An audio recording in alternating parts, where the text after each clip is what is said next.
हुकूमत की जानिब से मिनी बजट की मंजूरी ने टैक्स देने वाले तबके पर मजीद बोझ डाल दिया है। खजाना भरने के लिए टैक्स दहंदगान का दायरा वसी करने के बजाय हुकूमत उन्हीं की जेबें खाली करने में लगी है जो पहले ही भारी टैक्सों के बोझ तले दबे हैं।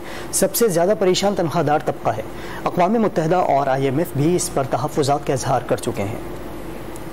हुकूमत की जानिब से ज़िमनी मालियाती बिल के जरिए पहले से टैक्स देने वालों पर मजीद डायरेक्ट और इनडायरेक्ट टैक्सों का बोझ लाद दिया गया। एक बार फिर टैक्स दहंदगान का दायरा नहीं बढ़ाया गया और ज़राअत समेत कई शोबे टैक्सों की कुल्हाड़ी से बच निकलने में कामयाब रहे।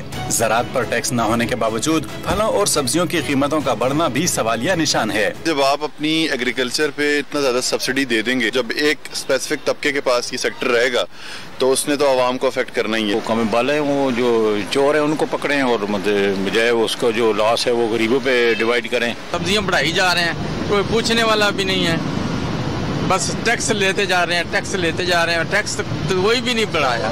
हुकूमत ने टैक्स नेट बढ़ाने के बजाय टैक्स देने वालों को ही मजीद बोझ तले दबा दिया। तनख्वाहदार तबके ने सवाल किया कि टैक्स फाइलर्स पर मजीद टैक्स डालना कहाँ का इंसाफ है। माशी माहिरीन हैरान हैं कि हुकूमत की तवज्जो सिर्फ उन्हीं लोगों पर है जो पहले ही भारी टैक्स अदा करते करते हलकान हो चुके हैं। हुकूमत अपने अखराजात कम करे।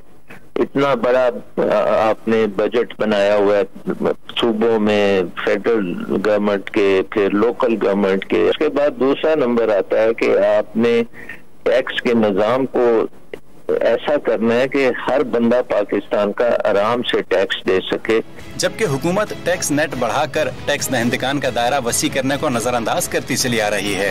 अशराफिया को दी जाने वाली मराद भी खजाने पर बड़ा बोझ हैं। 2 रोज कबल ही IMF ने भी अशराफिया को हासिल मराद पर सवालात उठाए थे। IMF ने वाज़ेह किया कि हुकूमत को मईशत संभालने के लिए अखराजात में कमी और सरकारी इदारों का खसारा कम करना होगा।